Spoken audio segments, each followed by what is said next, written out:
이어폰을 제가 확인할게요. 아 이거 너 뭔데? 이걸로.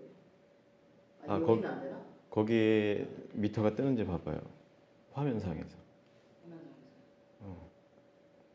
그냥 가운데 터치하면 그게 떴다 죽었다 하거든. 뭐 안 되면 뭐 돼 지금? 네네네. 네, 돼요. 네, 소리 나고 있습니다. 네, 감사합니다. 우리 함께 인사부터 하고 싶은데 아무도 안 왔어 아직. 그죠? 정말 문자를 돌리세요. 문자를 어떻게 돌리죠? 제가 봤을 때 페이스북 그룹 사람들이 까먹고 확인을 안 하니까. 페이스북? 아니면 카톡 전체 메시지로. 아, 전체 메시지 내가 극혐하는구나. 고용성님 하이오. 아이고, 고용성님 오셨습니다. 고용성님 오셨어요. 네, 반갑고요. 우리 요리사예요. 요리사로 고용해드리겠습니다. 요리사라서 나중에 한번 와서 여기 만찬을 한번 해준다고 하니까 네, 승수도 오셨고 서로 인사도 하고. 출석했습니다. 네. 반갑습니다. 용석인가? 내가 용석이한테 집착을 하는 것 같아요. 너무 본 지가 오래돼가지고. 네, 아무튼 이제 우리 함께 예배 드리겠습니다. 우리 찬양. 제가 너무 항상 우울한 찬양만 해서 좀 죄송합니다. 다음에 신나는 거. 이거 화면 보면서 혼자 노래 부르면 되게 뻘쭘할 것 같아. 그냥 마음으로 따라 부르시면 될 것 같아요. 감상하시기를. 나의 소망 되신 나의 소망 되신 주 주를 바라봅니다. 다시 오실 나의 예수 주를 기다립니다. 밤이나 낮이나 어제나 오늘도 영원히 주만 찬양해. 괴롭고 슬플 때 낭만하여 넘어져도 언제나 주만 찬양하겠네. 나의 소망 되신 주 나의 소망 되신 주 주를 바라봅니다. 다시 오실 나의 왕 예수 주를 기다립니다. 밤이나 낮이나 어제나 오늘도 영원히 주만 찬양해.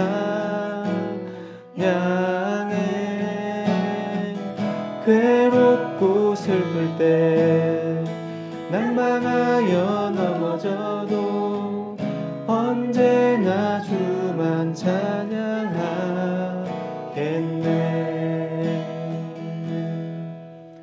네, 우리 내 모습 이대로 한 번 더 하나 더 하겠습니다.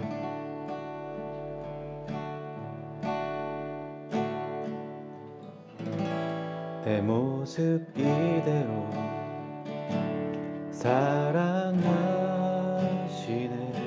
연약함 그대로 사랑하시네. 나의 모든 발걸음 주가 하시나니 날 인도하소서.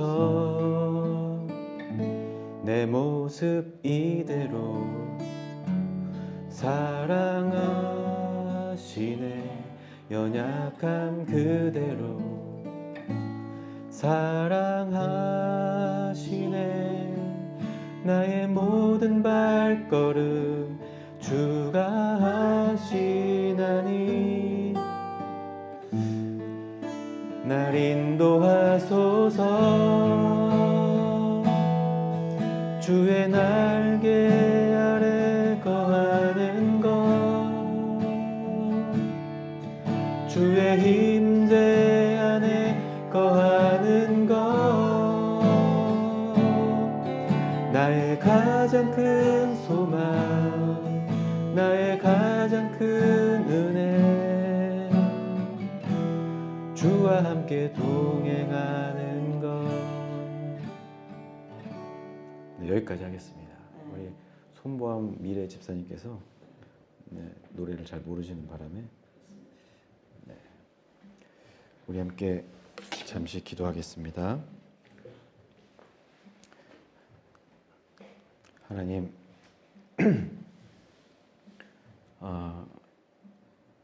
주일 예배를 통해서 하나님 앞에 섰습니다. 지난 한 주간의 우리 모습을 돌아봅니다. 우리가 정의롭고 공의롭게 살아야 함에도 불구하고 내 욕심을 따라 내 마음을 따라 살았던 죄악을 주님 앞에 고백하오니 주님 이 시간 용서해 주시고 하나님께서 큰 은혜와 자비로 우리를 정의롭게 공의롭게 바꾸어 주시기를 간절히 소망합니다. 오늘 예배에도 함께 해주실 줄 믿으며 감사하며 예수님 이름으로 기도드립니다. 아멘. 네, 성경 봉독할게요. 욥기 42장 1절부터 6절까지의 말씀입니다. 네. 도사님 때문에 안 보여요. 나 때문에 안 보인다고? 그러네. 뒤에 배경을 제가 안 해서 죄송합니다. 제가 깜빡했네요. 잘 읽어볼게요. 네, 크게 읽어주세요. 네. 시작. 욥이 여호와께 대답하여 이르되 주께서는 못하실 일이 없사오며 무슨 계획이든지 못 이루실 것이 없는 줄 아오니 무지한 말로 이치를 가리는 자가 누구니까. 나는 깨닫지도 못한 일을 말하였고 스스로 알 수도 없고 헤아리기도 어려운 일을 말하였나이다. 내가 말하겠사오니 주는 들으시고 내가 주께 묻겠사오니 주여 내게 알게 하옵소서. 내가 주께 대하여 귀로 듣기만 하였사오나 이제는 눈으로 주를 배웠나이다. 그러므로 내가 스스로 거두어드리고 티끌과 제 가운데에서 하게 하나이다. 네, 아멘. 네. 받아들이기 힘든 말씀이군요. 네, 받아들이기 힘든 말씀이기도 하죠. 우리 특히 손보암 자매님 지금 고난 가운데 계신 분인데 오늘은 의인이 고난받는 이유에 대해서 함께 나누려고 합니다. 왜 웃어요? 제가 고난을 많이 받기 때문이죠. 보암이를 생각하고 한 건 아닌데 그렇게 됐네. 우리가 이제 고난을 받을 때 교회에서의 어떤 처방들이 있잖아요. 뭐 기도를 며칠 더 해봐라. 11조를 하면 암이 나을 것이다. 그 공공연하게 그 금모 교회 그 목사도 누구나 암 걸렸는데 헌금해서 나았다. 누군데 아픈데 헌금 안 하니까 암 걸린 거다. 뭐 이런 설교를 내가 방송을 봤어요 한번. 내가 너무 기가 막혔는데 그게 교회에서 통용된다는 것 자체가 되게 충격적이긴 하더라고. 아무튼 현실이 그래요. 네.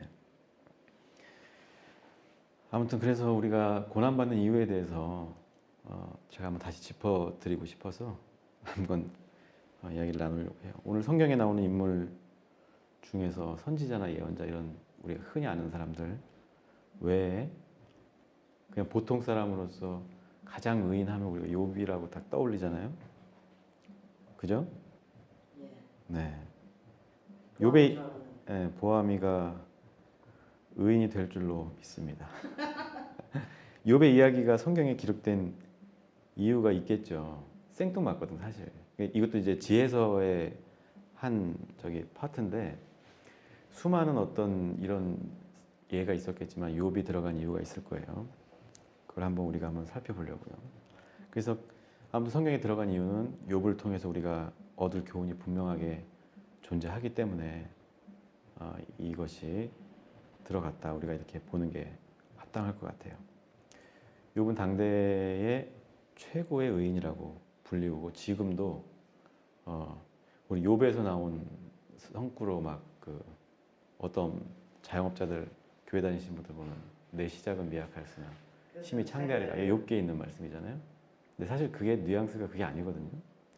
친구들이 너 놀리는 거예요. 사실 비아냥거리는 거예요.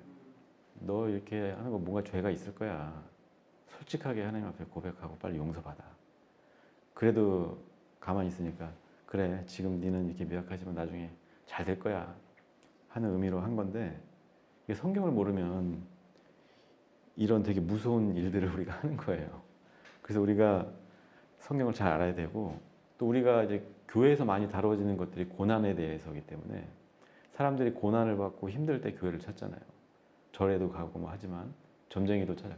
여기 우리 손보암 성도님께서는 타로를 봤다고 그랬나? 정을 봤다고 그랬나?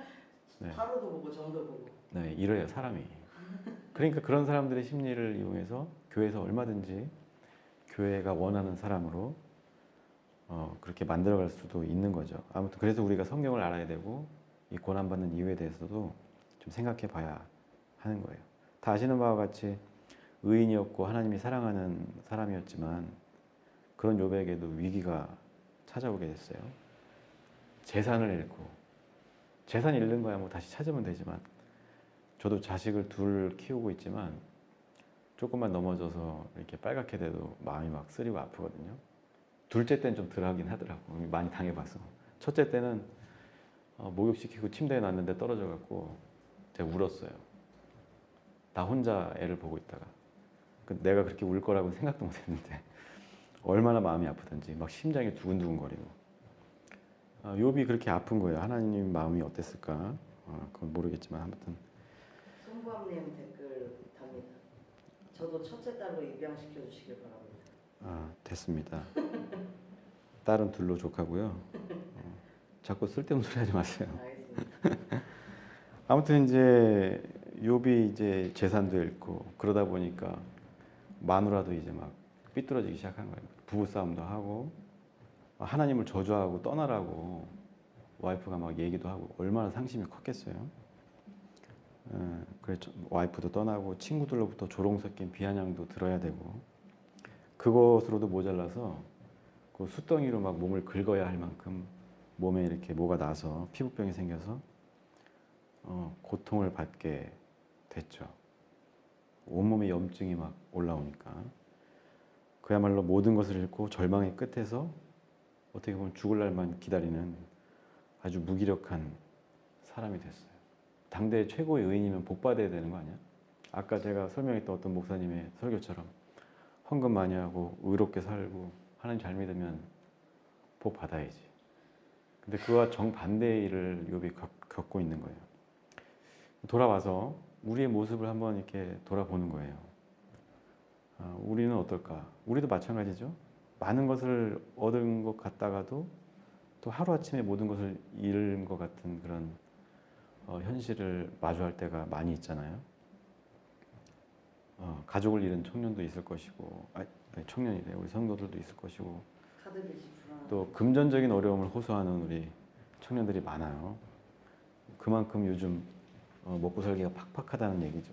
실제로 또 우리 청년 세대가 결혼해서 집을 살려면 돈이 너무 많이 들어. 그러니까 영혼까지 저당 잡히고 죽을 때까지 빚을 갚아야 하는 그런 미국의 형편을 따라가고 있죠. 지금 모기지 이런. 이게 이제 언제 사회 문제가 돼서 이제 폭발할지 모르는데, 아무튼 그만큼 어렵고 심각한 취업난에 허덕이고 있기도 하고, 또 내일에 대한 기대를 하기가 힘든 현실을 우리가 살아가고 있어요. 그러니까 내일 어떤 일이 벌어질지, 좋은 일이 벌어질지 기대할 수 없으니까 오늘 되게 힘들게 살고 어렵게 사는 거죠. 우리 두려움을 갖는다고 하죠. 두려움은 왜 생기냐면 모르기 때문에 두려운 거예요. 우리가 깜깜한 공간에 들어가서 있어봐요. 발 하나, 저는 여기 업장을 불 끄고 나갈 때 가끔씩 어디 걸리고 넘어진 적도 있고 그러거든요. 무서워. 근데 불을 저 안에서 끄게 만들었어 내가. 바보같이. 아무튼 어두우니까 두려워지는 거야. 우리가 이렇게 잘 살아오고 미래를 예측할 수 있다 그러면 이런 두려움을 어느 정도 극복하면서 또 순간적으로 잘 대응해서 이겨낼 수 있을 텐데 사실 내일이 막막하잖아요. 그래서 두려울 수밖에 없고 두렵다 보면 오늘 하루를 잘 살아내지 못하는 이런 악순환을 우리가 겪고 있는 시대를 우리가 살고 있는 거예요. 고통의 크기와 정도는 좀 다를 수 있어도 어떻게 보면 우리 지금 한국 사회는 특별히 어떤 욕과 같은 처지에 놓여 있지 않은가. 많은 학생들이 입시에 시달려야 되고 입시 지옥이 끝나면 취업을 위해서 스펙 전쟁을 또 해야 되고 그러면서 이제 그런 질문도 많이 받았어요. 학생이나 청년들로부터. 나는 왜 이렇게 열심히 하는데 그 열심히 기도하고 예배 드리는데 하나님이 아무런 응답을 해주시지 않는 것 같다고. 자기를 그냥 묵살하는 것 같다는 이야기도 종종 들었는데 저도 뭐라고 대답해 줄 게 없다가 예전에 이 말씀을 한번 나눈 적이 있거든요. 재탕하는 거는 아니고 새로 썼어요. 아무튼 다시 욥을 떠올려 볼게요. 이런 절박한 상황에서 욥은 어떻게 했을까? 이 고통스러운 현실을 직시하기가 되게 힘들었을 거예요. 욥이라고 뭐 특별하겠어요? 다 비슷하고 사람이 이렇게 바늘에 찔리면 그 고통은 다 똑같잖아요. 그런데 심지어 이제 가족도 떠나고 돈도 떠나고 자식들도 다 죽고 자신마저 병들어서 이 무기력한 자기 스스로를 바라봤을 때 얼마나 속 터지고 힘들었겠어요. 그 욥기서에도 보면 욥의 그런 심경이 그대로 좀 담겨 있어요. 앞으로 읽어보면 뭐 하나님한테 원망하듯이 나 죽겠다, 힘들다, 막 이런 얘기를 하거든요. 욥의 정도라고 하면 사실 보통 사람들은 감당하기 힘들 거예요. 이런 현실 앞에 서면 우리가 하나님을 부정한다든지 나에게 주어진 현실을 회피하고 부정하고 아니야 그럴 리 없어 이런 자기 방어 기제 같은 게 작동을 하기도 할 텐데 욥을 보면 그냥 고스란히 그 고통을 다 이렇게 받았던 것 같은 느낌이 들어요. 보통 그리고 이제 이런 일이 있을 때 납득할 만한 이유를 찾아요. 우리 선글라스로 갈아 끼신 손밤이 예전 교회 같은 반바지 입고 오면은 쫓겨나고 그랬을 텐데 저는 쫓겨내지 않습니다. 한 명밖에 없는데 쫓겨내면 저밖에 안 네. 와요. 아무튼 보통 이런 일이 생기면 우리는 이제 핑계거리를 찾아요. 뭐 엄마 때문이다, 아빠 때문이다, 아니 환경 때문이다, 저 대통령 윤석열 때문이다. 물론 그런 것도 있겠죠. 당연히 있어요. 그런 것도 원인이 되긴 하지만 모든 사람이 그런 데미지를 얻었다고 해서 똑같이 힘들어지거나 극복할 수 없는 상태로 들어서는 건 또 아니거든요. 물론 이제 여러 가지 케이스가 있기 때문에 뭐 단적으로 얘기할 수는 없는 거지만 그런 사람들이 교회에서도 그렇게 이야기를 목사님들이나 이렇게 신학의 선배라고 하는 사람들이 이렇게 처방을 하지. 그 원인을 명료하게 찾아주는 거예요. 새벽 기도를 나와봐. 작정 헌금을 얼마를 해봐. 네. 납득할 만한 이유를 찾지 못하니까 이제 그런 해법을 가짐으로써 마음의 안정을 갖는 거예요. 그게 나쁜 건 또 아닌 것 같아요. 천주교 같은 데는 고해성사 하고 나면 저 뜰을 10바퀴 뭐 100바퀴 돌으면서 기도 이렇게 하라고 알려주잖아요. 그게 아무것도 아닌 것 같지만 그런 의식적인 행동을 통해서 자기의 어떤 죄악이나 이런 우울감들이나 이런 것들을 약간은 씻어낼 수는 있거든요. 그래서 교회에서 뭐 헌금을 내라 예배를 나와라 하는 게 무조건 나쁘다는 건 아니지만 그것만 있으면 안 되는 거거든요. 그거는 약간 우리에게 시간을 벌어주는 거고 그 시간 동안에 우리가 이 현실을 직시할 수 있는 용기를 얻을 수 있어야 되는 거거든요. 그래서 우리는 그런 이유를 자꾸 찾아다니는데 욥은 어땠을까? 욥을 이렇게 보면 하나님 원망하기도 하고 막 힘들어하기도 하지만 이게 하나님이 나에게 이유 없이 벌을 줬다든지 내가 뭘 잘못해서 이런 벌을 받고 있다 이런 결론을 내리지 않아요. 네. 못 믿겠으면 성경 한번 읽어보시고 하나님이 나를 버리셨다는 원망 감은 있었겠지만 그래도 하나님에 대한 그런 믿음이나 이런 기대를 저버리지 않고 있는 거예요. 자기 스스로 자책하지도 않고 그래서 하나님이 자신을 이끌어 가시는 어떻게 이끌어 가시는가에 대한 기대를 가지고 끈기 있게 인내했다는 것이죠. 사실 이런 인내를 하면 된다라고 쉽게 얘기할 수는 없어요. 대부분의 사람들에게 이렇게 통하지 않는 말이긴 한데 생각은 해볼 수 있다는 거예요. 욥기서를 뒤져보고 또 다른 성경을 뒤져봐도 사람이 의인이 욥이 고난받는 이유를 우리가 그런 속 시원한 대답을 듣기가 어려워요. 성경을 통해서. 어떤 사람은 욥이 뭘 해서 뭐 벌 받고 있는 거다 뭐 이렇게 얘기하는 사람도 있는데 말도 안 되는 소리예요. 그런 거 나오지도 않고. 다만 욥은 끝까지 판단을 유보하고 계속해서 기다린 거예요. 이게 사실 어지간한 사람은 1, 2년은 기다릴 수 있어도 3, 4년, 4, 5년 되면 이제 못 기다리거든. 그 안에 가능한 이제 누군가의 도움을 통해서든 막 해결이 된다든지 할 텐데. 인내심이 무너지든지. 예. 근데 하나님의 응답이라는 게 보면 성경 역사를 보면 짧게는 뭐 하루 아침에 응답이 되는 경우도 있죠. 예수님이 병 고칠 때 보면 하루가 뭐야? 그 즉시 나으니라. 그런데 또 어떤 경우에 보면 욥 같은 경우에는 하나님의 축복을 받은 사람이 20년인가 그 삼촌네 집에 가서 라반이었나 집에 가서 사기도 당하고 힘들게 그 수십 년 만에 응답을 받고 그 하나님 아브라함으로부터 시작된 축복을 그 야곱을 통해서 이렇게 흘러나가게 됐잖아요. 원래는 에서가 적통인데 이런 경우는 사실 흔치 않은 거거든요. 고대 사회에서 장자의 권리가 무시된다고 그럴까? 그러니까 수십 년에 걸쳐서 응답받는 경우도 있고 우리가 알 수는 없지만 아무튼 욥도 뭐 1년이 될지 10년이 될지 모르는 그런 고통 속에서 끝까지 기다린 거예요. 하나님을 원망하긴 했지만 등을 돌리진 않았다는 거예요. 그리고 결국 하나님은 모든 고난을 끝내고 다시금 욥에게 이전보다 더 큰 복을 주셨어요. 근데 난 여기 이해 안 되는 게 이미 자식을 죽여놓고 새로운 자식을 준다고 해서 그게 이미 죽은 자식들에 대한 그 슬픔은 안고 살아가는 거겠죠. 참 이런 거 보면 하나님의 뜻이라는 게 뭘까 이런 생각이 좀 들긴 하지만 그럼 거기서 도사님이 답을 내리신 생각은 있었나요? 답이요? 답이 있어야 돼요? 아니 뭔가 누구세요? 우리 네 우리 안디옥 교회를 대표해서 우리 권지혜 목사님께서 네, 떡을 가져오셨습니다. 이거 봐. 내 와이프 볼 수 있다고 그랬지. 죄송합니다, 여러분. 예배 중에 설교 중에 이렇게 목사가 어떻게? 모양 한번 보여주시죠. 네, 우리 떡을 2명 있으니까 2개를 주고 갔네요. 자, 보통 먹방에서 이렇게 하던데. 네, 네, 이 브레이크 타임 끝내고 아이스 브레이크 끝내고. 네. 아무튼 그래요. 성경을 보면 욥의 고난이 다 해결되고 다시 축복을 받았는데도 여전히 그 이유에 대해서는 얘기하지 않아요. 물론 앞에 이제 뭐 그 저기 마귀인가 사탄인가가 하나님한테 딜을 했잖아요.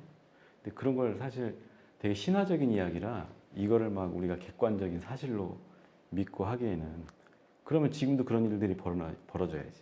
혹시 보암이 고난 받을 때 마귀 사탄이 이렇게 뭐 했어요? 그건 하나님과 마귀의 사탄의 딜이지 우리는 모르잖아요. 모르겠어요. 근데 모르니까 그걸 있다고 착각하면 안 되는 거예요. 그러니까 내가 고난받는 이유에 어떤 그런 근거가 있을 거라고 그거는 나의 어떤 고난을 회피하는 거예요. 근거 없는 고통은 너무 힘든 일 아니에요? 근거 없다기보다 어려운 거지. 근거를 찾기가 어렵다는 거지. 이유 없는 고난들이 있다는 거예요, 우리에게. 우리는 성실하게 살아왔어도 누구보다 성실하게 살아왔던 그건 모르겠지만 하여간 보암 씨, 그 지난주에 나왔던 우리 김승수 군, 김승수 님도 이제 거의 장로 될 나이가 됐는데 잘 나오면 제가 장로 시켜드릴게요. 갑자기 아무튼. 성경이 아니라 사주팔자를 믿고 싶어지는. 이렇게 믿음이 없어가지고 그래서 고난을 받는 게 아닌가. 네, 아무튼 이유가 이렇게 성경에 나와 있지 않으니까 우리 답답한데 그냥 우리는 저걸로 좋아하죠. 그냥 잘 됐으니까 나도 이렇게 잘 될 거야 이런 기대 가지고. 아무튼 그런 이유 같은 건 전혀 설명하지 않고 욥이 이렇게 오늘 말씀처럼 이렇게 고백을 하는 거예요. 이제껏 귀로만 들어왔던 주님을 이제는 눈으로 보게 됐습니다. 이 말이 뭐예요? 그냥 지식적으로 알고 누군가의 경험을 통해서 이렇게 간접적으로 알다가 하나님을 직접 대면했다는 거예요. 이게 뭐 이렇게 우리가 물리적으로 만났다는 이야기가 아니라 이런 고난을 통해서 하나님의 존재에 대한 하나님의 어떤 역사에 대한 이해를 얻게 됐다는 것이죠. 막연하게 알고 있던 하나님을 이제 선명하게 이해할 수 있게 된 거예요. 우리가 인생을 살아가면서 때때로 이해할 수 없는 고난이 닥쳐올 때가 많아요. 저는 사실 둘째 아이가 낳은 것도 되게 축복이긴 하지만 한편으로는 고난이기도 하거든요. 애 키워보신 분들은 다 알 거예요. 애가 찾아온 것도 이런 고난을 겪는 것도 물론 내가 뭐 이렇게 나중에 크면 꼭 얘기해줘야겠다. 난 힘들었다고 얘기해. 첫째한테도 많이 힘들었어. 근데 너를 사랑하기 때문에 그걸 감당한 거야. 아무튼 그렇게 했는데 이 외에도 사실 여러 가지 어려움들이 많죠. 저 같은 사람도 사실 지금 이 나이에 그 통장에 그 몇백만 원 있으면 많이 있고 이게 어떻게 보면 창피한 얘기거든요. 내 친구들은 막 집도 사고 차도 지 돈으로 사고 우린 차를 또 장인어른께서 사주셔가지고 타고 다니고. 열받네. 아 이거 또 자랑이 되나? 아니 그게 아니라 이제 혜슬이 입장에서는 나중에 커서 그러면 어떡해. 너 때문에 힘들었어. 아니야 근데 너 그러나 때문에 사랑해서 널 감당했어야 너 때문에 행복한 게 더 컸어. 이렇게 근데 아빠 내가 낳아달라고 안 했어 이러면 어떡해요? 성령으로 잉태했다고 얘기를 해줘야죠. 이 쓸데없는 소리 하지 말라니까. 여기 내 친구가 너무 산만하대. ADHD가 있으면 이해 바랍니다. 네, 저기 이게 뭐라고 했죠? 경계선. ADHD. 예, 딱 자꾸 까먹어. 아무튼 그래서 우리가 상식을 이제 바꿔야 돼요. 우리가 기억해야 되는 거는 일단은 이 고난이 닥쳤을 때 이유도 있을 수 있고 또 내가 뭔가 잘못한 것일 수도 있고 또 외부적인 요인일 수도 있지만 그런 걸 분석하고 이제 대처하는 건 괜찮은데 그거에 대해서 왜 내가 잘못한 것도 없는데 이런 고난을 받아야 되는가 이런 고민을 한다기보다 우리가 그 고난을 직시하면서 이 고난이 이제 나에게 어떤 결과를 어떤 선물을 가져다 줄 것인가를 기대하면서 기다리고 견뎌야 된다는 것이죠. 그래서 우리가 신앙생활 잘하면 교회 잘 나가고 뭐 이렇게 목사님 말씀 잘 들으면 복 받는 것처럼 생각하는데 혹시 내가 뭐 목사님한테 뭐 싫은 소리 해서 이런 벌을 받나 헌금을 빼먹어서 이런 뭐 벌을 받나 이런 생각을 하면 안 되는 거예요. 그런 생각에 빠지는 순간 우리는 이제 그 목회자가 됐든 누군가의 가스라이팅의 그 대상이 되는 거예요. 그러면 더 헤어나올 수 없는 고통 속에 우리가 들어갈 수 있다는 거죠. 그래서 섣불리 결론을 내리고 누군가에게 원망을 돌리거나 어떤 그 상태에서 어떤 결정을 내리고 행동을 하는 것은 굉장히 위험한 일일 수 있죠. 그런 예들이 많이 있어요. 이제 뭐 교회 안에서 예를 들면 목사님 때문이다. 만약에 그랬다고 하면 그 목사를 물어뜯고 결국엔 쫓겨나기도 하고 물론 목사가 못나거나 좀 도덕적으로 문제가 있어서 사임을 해야 되는 경우는 뭐 그렇게 해야 되겠지만 많은 경우에 별것도 아닌 걸로 트집 잡고 자기에게 닥친 어떤 고난이나 불편함들을 누군가에게 그 원인을 돌리고 그것 때문에 분쟁하고 서로 혐오하고 차별하고 미워하는 이런 일들이 일상 다반사로 일어난다는 거예요. 우리가 기독교인이라고 하는 거는 이런 고난을 대하는 자세만 봐도 이 사람이 참 기독교인인지 그렇지 않은지를 알 수가 있어요. 그걸 욥을 통해서 우리가 그거를 배워야 되는 거예요. 우리에게 닥친 고난을 명확하게 설명할 수는 없을 거예요. 누구라도. 지금 우리나라에 닥친 고난은 설명이 되죠. 윤석열이가 지금 외교 다 망치고 있지. 그리고 이 국내적인 문제들도 지금 다 망치고 있어요. 근데 그런 명확한 것들에 대해서는 우리가 정의롭게 아니라고 반대할 수 있고 퇴진 운동도 하고 이렇게 할 수 있는 거지만 알 수 없다면 그거를 쉽사리 그냥 그 핑계를 누군가에게 돌리거나 이런 실수를 범하지 말아야 된다는 거예요. 그야말로 이유는 알 수 없지만 그 모든 것들이 결국 우리에게 주어진 삶의 일부분이라는 걸 우리가 인정해야 돼요. 나에게 주어진 고통, 우울감, 가난. 가난하니까 내 마음이 또 찡하네. 나도 사실 뭐 다 가진 것처럼 보이지만 쥐뿔도 없거든요. 다 가진 것처럼은 안 보여. 그죠? 네. 당장 내가 뭘 하고 싶어도 할 수 없는 그런 가난에 시달리고 있는데 그것도 내 삶의 일부라는 거지. 그래서 여기서 내가 하나님 뜻을 찾고 내가 가야 할 길을 찾는 거예요. 그럴 때 우리에게 희망이 있고 그때 비로소 우리가 그런 경험들을 통해서 하나님을 눈으로 볼 수 있는 그런 영광 가운데 들어갈 수 있다는 것이죠. 그냥 단순히 하나님에 대한 원망이나 내 자신에 대한 어떤 그 원망 이런 것 때문에 그 고난의 순간을 그냥 모면하고 지나치고 잊어버리는 삶이 아니라 그걸 직면할 수 있는 용기를 가지면서 시간을 갖고 직면하면서 싸워야죠. 스스로와의 싸움이 될 수도 있고 또 외부적인 뭐 일이 뭐 빚이 있다든지 하는 것들은 또 열심히 싸워서 일해서 돈 갚고 해야겠죠. 그래서 그때 우리가 시선을 자꾸 그 문제에다가 두면 그 문제에서 헤어날 수가 없는 거예요. 그래서 우리의 시선은 하나님께 두는 거예요. 사실 하나님이 보이지도 않고 들리지도 않는데 어떻게 하나님께 두느냐 그러는데 어쩌면 관념일 뿐인 하나님이지만 그 하나님을 바라보려고 하는 거예요. 그래서 우리의 시선을 거기에 두는 것만으로 지금 우리에게 닥친 문제들에 대해서 잠깐 여유를 가지고 시간을 벌고 그걸 해결할 수 있는 마음의 여유를 조금씩 되찾아가는 거죠.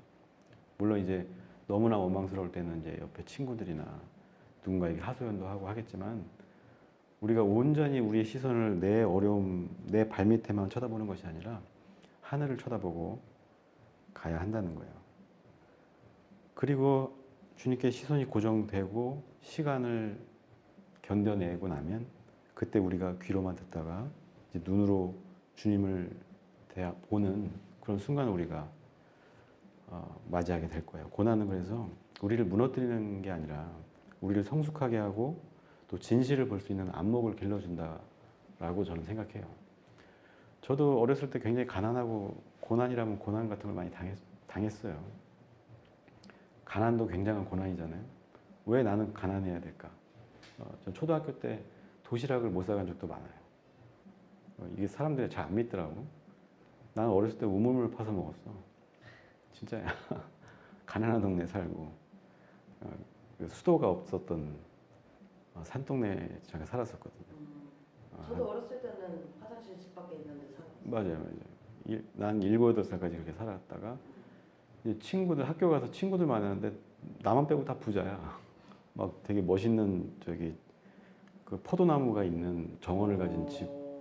막 놀러 다니면 야 신기하다 하면서 나중에 이제 사춘기쯤 되니까 왜 나만 그렇게 가난해야 되나 이런 고민도 했었는데 지금 지나고 보니까 아무것도 아닌 거더라고.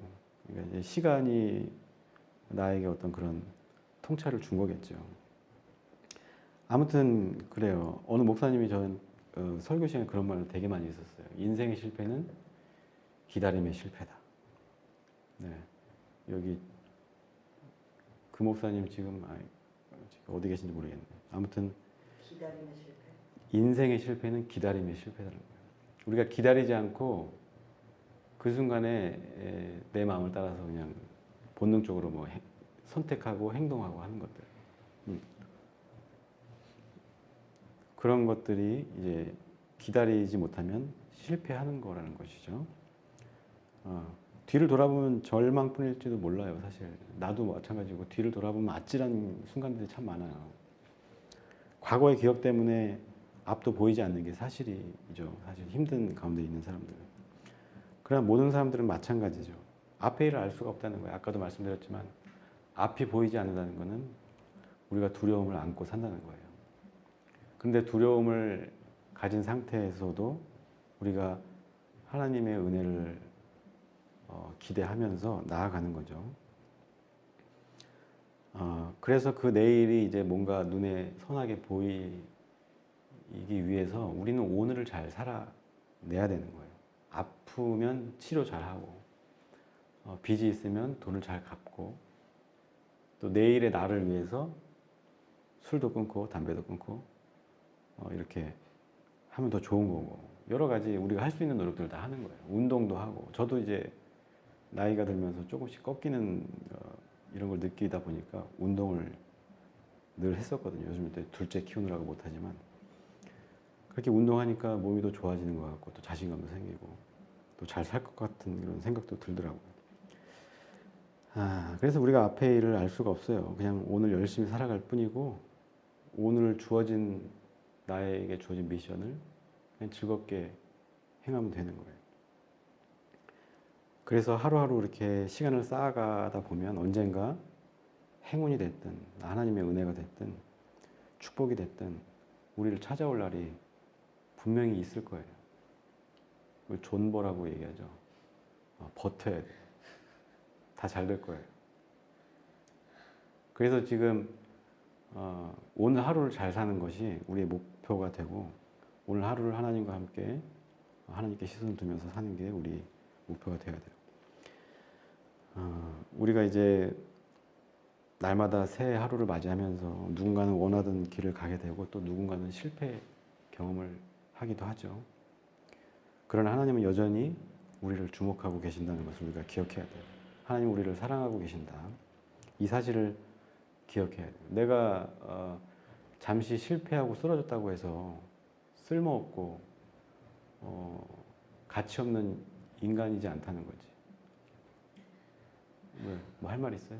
아니요. 왜 한숨을 쉬시고 그러죠? 하나님의 사랑이 뭘까라고 생각하고 있었거든요. 저는 그것도 이제 나중에 설교로 한번 나누겠지만 하나님은 눈에 보이지 않잖아요. 하나님의 사랑이라는 것은 결국에는 다른 사람들을 통해서 나타나는 거예요. 특히 하나님을 믿는 사람들을 통해서. 근데 사실 교회 가면 하나님을 믿는 사람들을 통해서 상처를 받고 정죄를 받죠. 저도 이제 정죄를 많이 받았어요. 아무튼 저는 그래서 이제 플로우 처치 뭐 이렇게 작게 시작하는 아주 어떻게 될지 모르는 아주 위태로운 교회이긴 하지만 지금 당장은 제가 뭐 여러분들한테 어떤 기대했던 것만큼의 이런 것들을 못 해줄지언정 언젠가는 하나님의 사랑이 저를 통해서 또 우리 교우들을 통해서 서로에게 흘러가게 할 수 있는 날이 올 거라고 믿고 그렇게 그림을 그리고 기대를 하고 있어요. 그리고 우리가 335 모여서 함께 뭐 액티비티도 하고 예배도 드리고 노래도 부르고 또 맛있는 치킨도 사 먹고 하다 보면 진실로 기대하십니까? 예? 진실로 기대하십니까? 그럼요. 진실로 기대하기 때문에 이걸 하는 거지. 그렇게 해서 우리가 조금씩 마음의 짐이나 상처나 덜어내다 보면 여러분들 지금의 고난은 뒤돌아봤을 때 나중에 이 고난을 통해서 내가 하나님을 눈으로 보게 되었구나 이렇게 고백할 수 있는 날이 올 거예요. 결국 하나님 안에서의 기다림은 우리에겐 축복인 거예요. 그런 면에서 지금의 고난도 축복이라고 얘기하면 또 상처받을 수도 있겠지만 축복이죠. 네, 상처받았네요. 우리 손보암 미래 집사님께서 상처받아서 저 어이없는 웃음을 지금 하고 있습니다. 그 기다림이 굉장히 지루할지도 몰라요. 저도 그랬고 특히 군대에서 그 2년 저는 30개월을 했으니까 2년 반 너무 고통스럽고 힘들고 지루하고 어려웠어요. 근데 또 그렇게 기다리다 보면 주변 사람들의 비아냥도 듣지. 네가 이러니까 이렇게 사는 거야. 네가 이거 잘못해서 이런 거야. 네가 기도 적게 해서 벌 받은 거고 교회 욕하고 다녀서 네가 저기 한 거야. 이런 말들을 이제 듣게 된단 말이죠. 그런 말을 들을 수도 있어요. 그러나 그런 말에 우리가 시선을 둘 필요가 없어요. 귀 기울여 들을 필요도 없고 사람들의 평가나 사람들의 그런 비아냥, 조롱을 우리가 받아낼 이유가 없어요. 그렇게 얘기하는 사람들, 그 사람들의 수준이 그런 것 뿐이고 우리는 우리의 일을 해야 되는 거예요. 일단 기다려야 돼요. 그리고 오늘 하루를 내가 해야 할 일을 하는 거죠. 알바를 하든 책을 읽든 그 시간 오늘 하루를 이제 또 그냥 보내버리면 우리 고민이 고난이 하나가 더 늘어나는 것 뿐이거든요. 의인이 고난받는 이유는 여전히 우리가 몰라요. 우리가 그 고난을 겪어내고 나서야 그 이유에 대해서 알게 된다는 거죠. 분명히 그 이유는 있어요. 근데 하나님하고 나만 알 뿐이야. 옆 사람도 모르고 엄마도 모르고 아빠도 몰라. 심지어 와이프도 모르고 자식들도 모르죠. 그러나 그 이유에 대해서 알고 하나님의 은혜를 축복을 받았을 때 우리는 신세계를 경험하게 될 겁니다. 그래서 우리가 신앙생활 뭐 힘든 거지만 함께 그 눈으로 주님을 보는 그 기분을 함께 누리고자 우리 플로우 처치가 시작된 거예요. 여러 가지 이유가 있지만 그렇게 한번 같이 가보자는 것이죠. 아까 말씀드렸듯이 인생의 실패는 기다림의 실패라는 사실을 기억하고 우리가 고난 중일수록 더더욱 서로에게 힘이 되고 위로를 주고 위로받고 그러면서 또 재밌게 놀기도 하면서 이 기다림의 지루한 기다림의 시간들을 함께 이겨내자 이렇게 권면을 드리고 싶어요. 뭐 질문 있으신가요 혹시? 질문 있으시면 질문하셔도 됩니다. 앳? 아까 장로님 얘기했을 때. 미안합니다. 젊으신 분을 질문하세요. 질문보다 이제 설교 후에 이제 후토크 하는 게 좋겠다고 생각을 했는데. 네, 그래서 뭐라고 썼는데 내가? 승수 오라버니 버텨보겠습니다. 키 올라왔고요. 그래 버텨야지 뭐 어떡하겠어요. 이제 그래서 욥의 깨달음은 도대체 무엇이었길래 내가 주를 봅니다라는 얘기를 했을까? 제가 생각하는 건 그래요. 어떤 자기 고난의 이유를 찾았다기보다 예전에 이 사람의 사고방식은 율법적인 사람이었겠죠. 율법적인 사람으로서 구약시대 때는 명확했어요. 율법을 지키면 복 받는 거고 율법을 지키지 않으면 죄인이 되는 거예요. 욥도 아주 성실한 유대교인이었어요.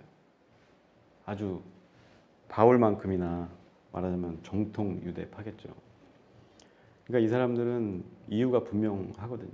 그 친구들도 얘기하는 게 걔네들이 모질이어서가 아니야. 걔네들도 누구보다 율법에 대해서 잘 알고 고난이든 뭐든 그 인과관계가 분명했어요.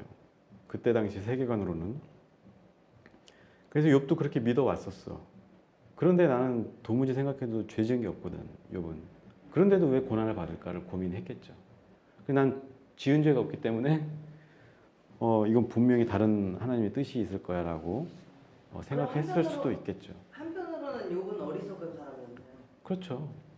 어떻게 보면 어리석은 거죠. 왜냐면 꼰대지 꼰대. 그 율법적인 사고에 갇혀 있었을 테니까.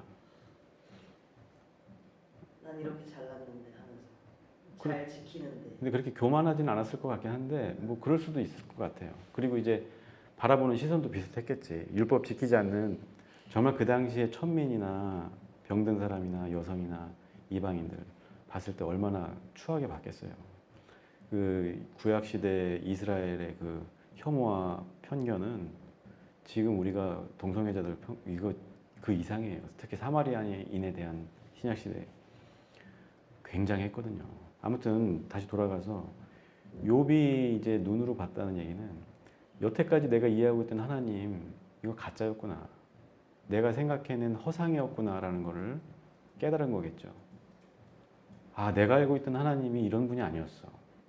내가 율법적으로 다 알고 신실하게 다 지켰지만 그런 거 가지고 우리를 평가하고 정죄하고 벌을 주는 하나님이 아니야. 이런 걸 깨달았겠죠. 그리고 자기에게 닥친 고난들은 뭐 어떤 이유가 됐든 간에 그때 당시 역병이 돌았든 역병은 안 돌은 것 같긴 하지만 병이 됐든 또 재산도 어떻게 보면 잘못 운용해서 다 이룬 걸 수도 있고 자식들도 뭐 아파서 갑자기 그렇게 갈 수 옛날에는 뭐 의료기술이 발달하지 않았었으니까 아마 그런 것으로 아 내가 여태까지 살아왔던 내가 믿어왔던 이 신념의 체계들을 완전히 무너뜨리는 시간이었다라고 생각이 들어요. 그러면서 하나님을 다시 새롭게 바라보게 된 거죠. 그러니까 이제 귀로만 들었고 외웠던 이론적으로만 알고 있던 하나님을 새롭게 이제 정의 내린다고 하면 좀 뭐하지만 새롭게 정의 내릴 수 있는 쉽게 얘기하면 득도의 단계에 올라간 거죠. 눈으로 볼 수 있다는 거. 그 내일에 대해서도 시커먼 내일, 어두컴컴한 내일에 대해서 눈으로 보는 것처럼 환하게 보는 거예요. 그러니까 이런 사람들은 내일이 두렵지가 않죠. 비록 우리 실제로는 아무것도 보이지 않더라도 이 하나님의 역사라든지 순리라든지 이런 것들에 우리가 흐름을 가지고 거기에 흐름을 타고 가면서 그냥 내일을 또 살아낼 용기를 갖게 되면 이 두려움을 상쇄시키고 덜어낼 수가 있는 거죠. 욥은 그 단계에 올라갔다고 저는 봐요. 이유가 따로 있어서 고난받은 게 아니라. 근데 자꾸 사람들이 이유를 만들어내거든. 그래야 편리하거든. 분명한 이유가 있어야 분명하게 처방도 내릴 수 있잖아. 근데 목사들이 제일 두려워하는 게 내가 뭔가를 처방해주지 못하는 것에 대한 그런 두려움이 있어요. 다 그런 건 아니지만. 분명하게 성경적인 뭔가 답을 제시하고 싶은 욕구가 있다고, 욕망이 있다고. 근데 무슨 목사가 사람이지 하나님이야? 그런 거 할 자신 없으면 같이 기도합시다. 이거밖에 못하는 거예요. 처방전 드릴게요. 네. 오늘 승수 오빠가 알았으니까 그 차비는 저한테 몰빵하는 아 그런 건 아니에요. 아이씨 왜안 해? 그 무슨 논리예요, 그거는? 그것도 처방전이죠. 왜냐면 전 빚에 허덕이고 있으니까. 그거 내가 빚을 해결해 줄 수는 없어요. 해결해 줄 수는 없지만 저는 그거를 내려놓고 오늘 믿음으로 여기 우리 등록돼 있는 14명이 다 동의하면 조금 드릴게요. 문자 돌려주세요. 5분 안에 동의 받으세요. 스스로. 아무도 모르는. 안 드리겠다는 얘기예요. 자, 욥을 통해서 우리가 이제 고난에 대해서 한번 이야기해 봤고요. 이제 예배 끝나고 나서 또 승수 오빠가 비웃었어요. 비웃은 게 아니고 재밌어서 웃은 거야. 아재는 또 아재 개그를 좋아하니까. 몇 살 차이 안 나, 우리? 왜? 네, 그래서 나는 욥을 보면서 그런 기대를 항상 했었어요. 나도 눈으로 하나님을 보고 싶다. 대면하고 싶다. 본 것 같기도 하고 안 본 것 같기도 하지만 그 과거와는 좀 많이 다르긴 하죠 지금. 옛날에는 나는 이런 얘기 좀 쪽팔리긴 한데 키 작은 것도 굉장한 스트레스였어 어렸을 때. 근데 지금은 그게 아무렇지도 않거든. 오히려 이제 차를 사도 되게 넓게 탈 수 있어서 좋고. 다른 사람들은 등치 때문에 큰 차를 사야 되는데 나는 저 마티즈를 타도 넉넉하니까. 할렐루야. 뭐 이게 위로가 되려나 모르겠네. 근데 지금은 이제 어느 정도 되니까 그런 것들이 문제가 되지 않아요. 돈 없는 것도 큰 문제가 안 되고. 살아보니까 오늘 죽을 것 같아도 내일 또 살더라고. 그러니까 또 그 다음 날에 대해서 크게 걱정을 안 하게 된 것 같아요. 나 그냥 이렇게 끈질기게 오래 살면서 이렇게 살아야지 뭐. 그리고 혼자 이렇게 책도 쓰고 하면서 재밌게 살려고 그래요. 아무튼 우리 모두 지루한 이 고난의 시기를 지내는 세대잖아요. 지금 다. 지금 오신 분들이 다 그런 세대예요. 근데 잘 이겨냅시다. 이겨낸다기보다 잘 기다리고 버팁시다.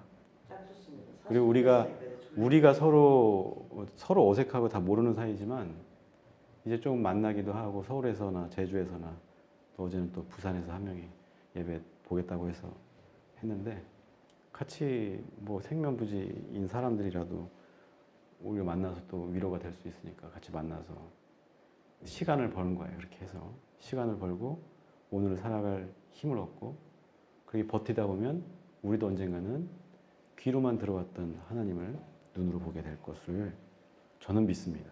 이건 진짜 100% 믿고 있어요. 오. 네. 믿음 훌륭. 저 믿음 빼면 시체예요. 우리 모든 신도님들도 하나님을 눈으로 보는 그런 축복을 받기를 소망합니다. 잠깐 기도하고 일단 마치고 또 이야기 좀 나눌게요. 네. 하나님, 우리에게 주어진 고난의 이유를 알 수 없지만 우리가 하나님의 은혜와 자비를 기대하면서 오늘을 버티고 기다리고 나아갑니다. 우리의 시선이 하나님에게서 벗어나지 않도록 우리를 이끌어 주시고 또 언젠가 우리에게 말할 수 없는 기쁨과 축복으로 또 만족으로 우리 삶을 충만하게 채워 주시옵소서. 감사하며 예수님 이름으로 기도드립니다. 아멘. 우리 주기도문 하고 마친 다음에 다 나가지 마시고 뭐 이야기도 좀 나누고 인사도 좀 하고 그럽시다. 주기도문 하겠습니다. 하늘에 계신 우리 아버지, 아버지의 이름을 거룩하게 하시며 아버지의 나라가 오게 하시며 아버지의 뜻이 하늘에서와 같이 땅에서도 이루어지게 하소서.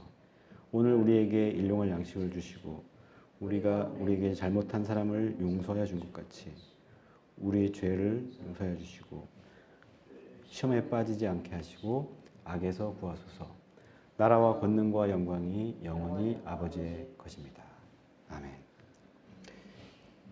네, 예배는 마쳤고요.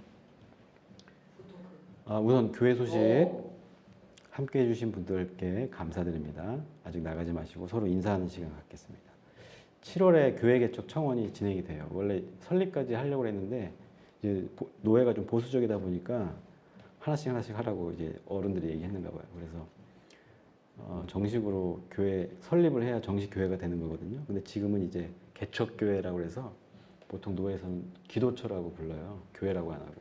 근데 뭐 관용적으로 교회라고 부르긴 하지만 그렇게 될 것 같고 어쩌고 저쩌고 하면 최대 내년 3월까지 목사 안수 받는 거가 내년 3월까지 될 수 있을 것 같아요. 설립하고 하는 것까지 다.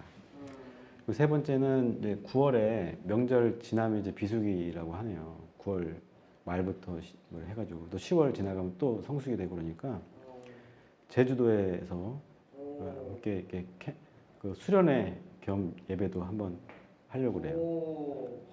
의견 있으면 얘기해 주시고 어떤 식으로 할까 지금 생각 중이에요. 우리가 10,000원씩 걷어서 그걸로 숙소랑 먹을 거 해결하고 자비로 비행기만 하면 비행기 비수기 때는 한 5, 6만 원이면 왔다 갔다 하잖아요. 그리고 전날 12시 전에 계속 클릭하다 보면 2만 원짜리 막 나오고 그러거든요. 요즘은 어떤지 모르겠지만 어쨌든 아무튼 제주도 전문가로서 그래서 이제 뭐 비행기 값이 뭐 5만 원 정도라고 그러면 그것만 자부담하고 그 이상이 되면 좀 예산으로 좀 보태고 그거는 이제 사정에 따라서 저는 그래요. 지난주에 공의에 대해서 얘기했지만 정말 가난해서 3만 원밖에 없는 사람은 나머지 2만 원을 우리가 채워주는 거예요. 그거에 대해서는 불만 없기를 바라는데 스스로 가난하지도 않은데 가난하다고 이렇게 거짓말 치면 이제 지옥에 가는 거 명심하시고. 저는 진짜 가난한데 안 가난하죠. 알아요. 다 가난해요. 여기 있는 사람들. 저기 용석이만 빼고 다 가난할 것 같은데. 만약에 코로나 영향이 끝난다면 렌트비는 진짜 하루에 10,000원, 20,000원대라서 근데 카니발 같은 거 해야 될 거 아니야. 몇 명이 갈지 모르겠지만. 아무튼 그리고 이제 6월 중에 서울에서 예배를 드릴 예정이 있어요. 뭐 숭수나 이거 다 같이 모일 수 있는 시간이면 좀 둘째 주나 뭐 이렇게 해서.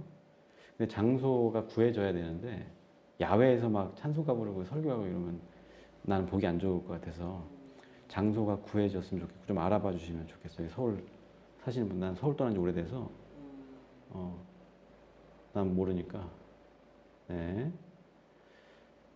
네 됐고요. 이제 고용성님 빼고